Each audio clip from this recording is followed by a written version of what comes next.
Well, there's a bit of artistic license in that video, in the song, but I think there was some quite real truth contained there.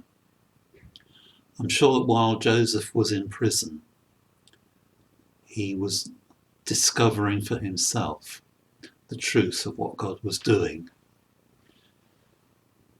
The tree that he was tending, that was growing up in that prison cell, I'm sure that wasn't really there in the biblical account, but it's a picture of Joseph's soul, of his growing into maturity under God's hand, of his being prepared to take a central part in God's purpose for his people.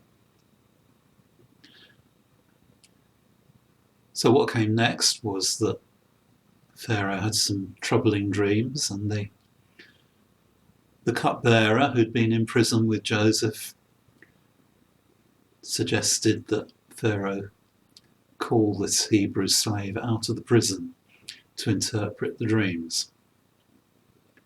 And so we carry on.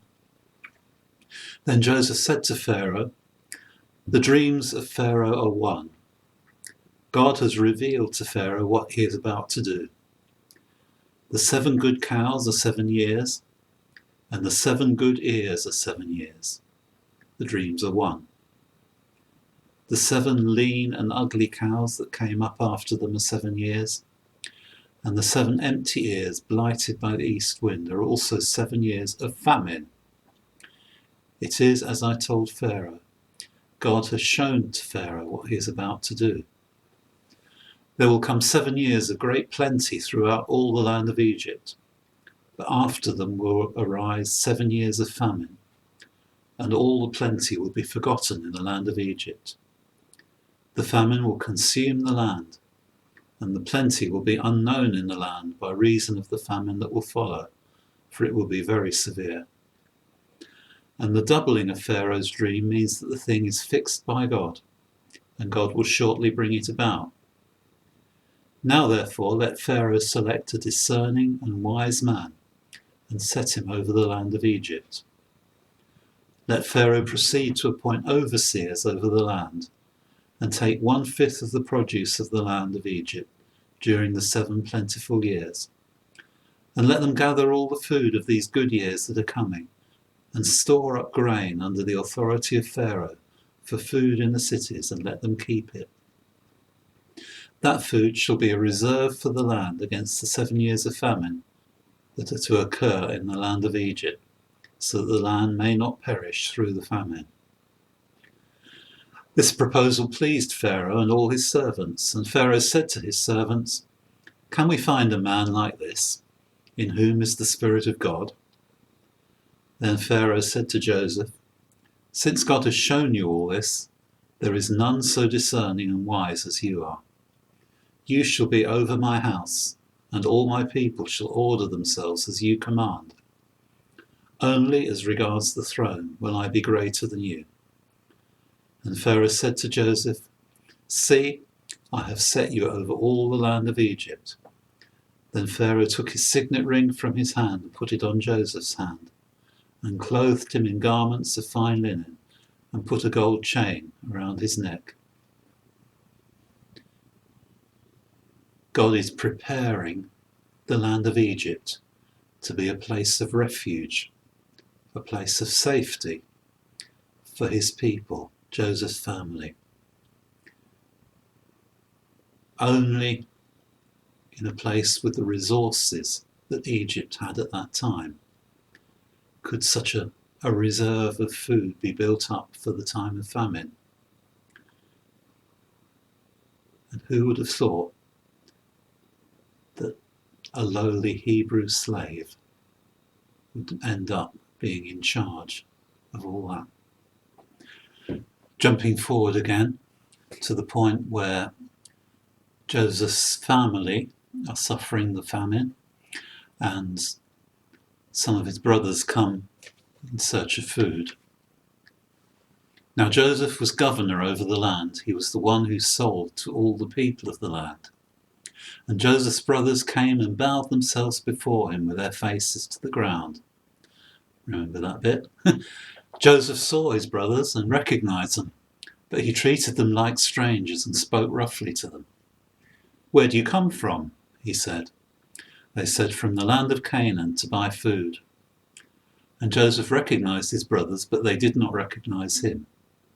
And Joseph remembered the dreams that he'd dreamed of them. And he said to them, "You're spies.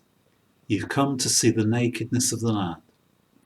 They said to him, "No, my lord, your servants have come to buy food. We are all sons of one man. We are honest men. Your servants have never been spies."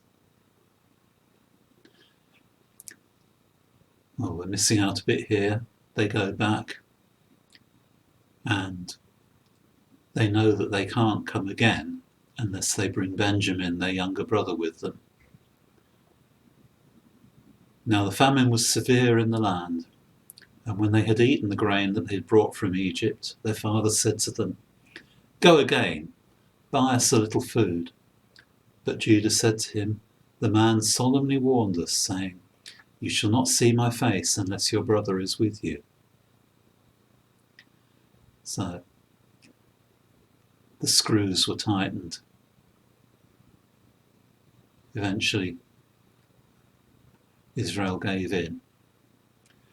When Joseph saw Benjamin with them, he said to the steward of his house, "Bring the men into the house, and slaughter an animal and make ready, for the men are to dine with me at noon." The man did as Joseph told him, and brought the men to Joseph's house. When Joseph came home, they brought into the house to him the present that they had with them, and bowed down to him to the ground. And he inquired about their welfare and said, "Is your father well, the old man of whom you spoke? Is he still alive?" They said, "Your servant, our father, is well. He is still alive." And they bowed their heads and prostrated themselves. And he lifted up his eyes and saw his brother Benjamin, his mother's son, and said, "Is this your youngest brother of whom you spoke to me? God be gracious to you, my son." Then Joseph hurried out, for his compassion grew warm for his brother, and he sought a place to weep. And he entered his chamber and wept there. Then he washed his face and came out, and controlling himself, he said, "Serve the food."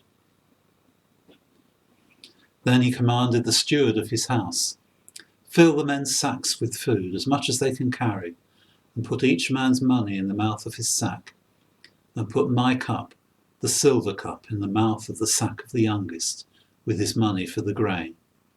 And he did as Joseph told him. As soon as the morning was light, the men were sent away with their donkeys. They'd gone only a short distance from the city.